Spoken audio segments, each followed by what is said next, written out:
Good morning, Apollo Baptist Church and other viewers. Uh, Grateful that we can spend some time together and look into God's Word and invite Him to speak to our heart. Today is Monday, November 16th. We are in the season of the year that is called Thanksgiving.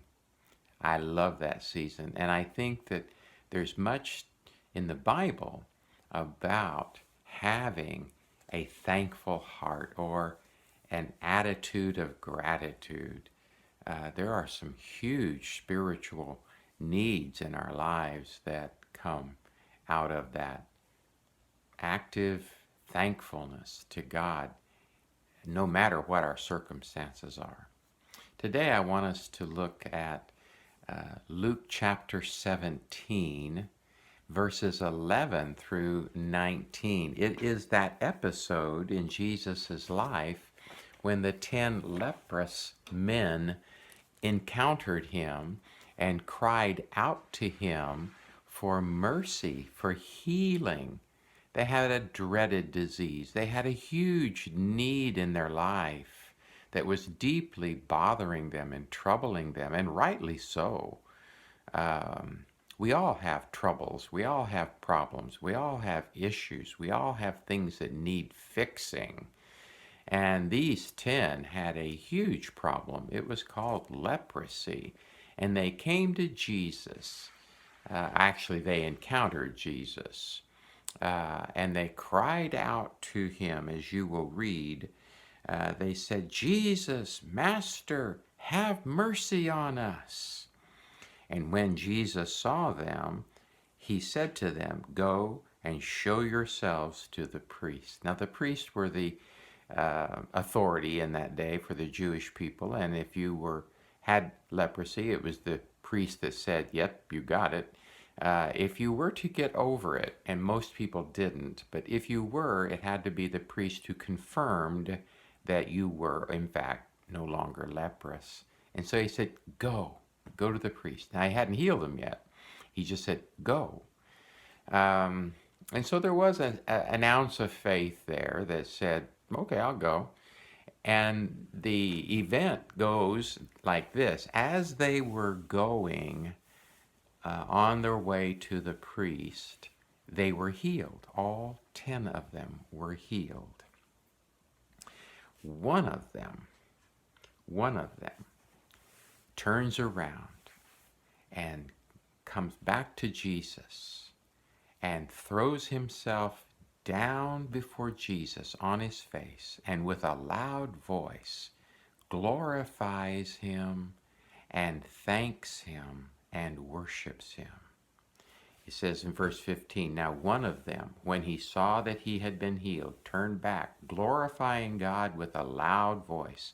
And he fell on his face at his feet, at Jesus' feet, giving thanks to him. And Jesus said, 'Were there not 10 cleaned? But the 9, where are they?'" Where are they? Apparently, they should be there too. Now, all 10 had a problem. All 10 had a need. All 10 needed to be fixed. And they came to Jesus to get something they needed. I don't know that there's anything overtly wrong with that, but only one was drawn to Jesus and who just wanted to be with Jesus.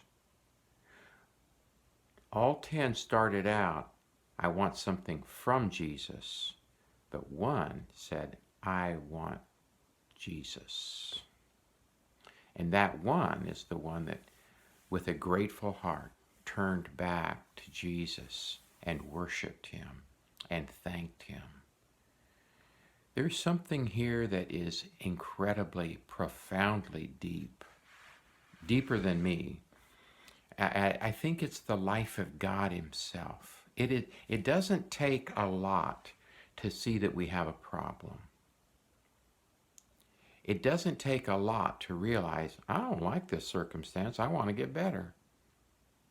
But there is something much deeper and much more profound about what this one man did. He came back. He was drawn back to Jesus in order to worship him, in order to give to Jesus, in order to give back to Jesus a heart of worship, in order to glorify him and bow before him and give him his worship. That is what a grateful heart ends up doing. There's more to say, gratefulness than simply saying thank you, even though that's good. This grateful man couldn't stop with that. He worshiped Jesus. And you need to know that the event ends sharing that he received from Jesus more than the other 9. It says in verse 17, Jesus said to him, "Stand up and go. Your faith has made you well." Some translation says, "Your faith has saved you." Some translations say, "Your faith has made you whole." That last word in that sentence in verse 19, well, whole, saved, is the Greek word soto, and it means salvation or saved, but it is the most complete wholeness. It is the most complete healing or wellness. He received soto, salvation. There's no indication that the other guys did. You see, gratefulness calls us to Jesus because we need Jesus. That's the ultimate need. And this man saw his greatest need was not getting over leprosy. His greatest need was coming to be with Jesus. Now there's many other aspects to this event. That one man happened to be a Samaritan, just happened to be a Samaritan, just happened to be a man that Jewish people hated with all of their heart. Maybe someday we can come back to this episode and deal with racial hatred, because Jesus seems to touch on it here. He points out, hey guys, you know those people you hate with all of your heart, the Samaritans? This Samaritan got more from me than you're getting. You have all of the religious stuff in the world, but you don't have me. Well, that's another story. I think that we need to grow in our heart of gratitude. Let's grow together. I love you guys, and I want us all to be what Jesus wants us to be. Run to him today, bow before him, and delight yourself in him. He wants that, and we need that.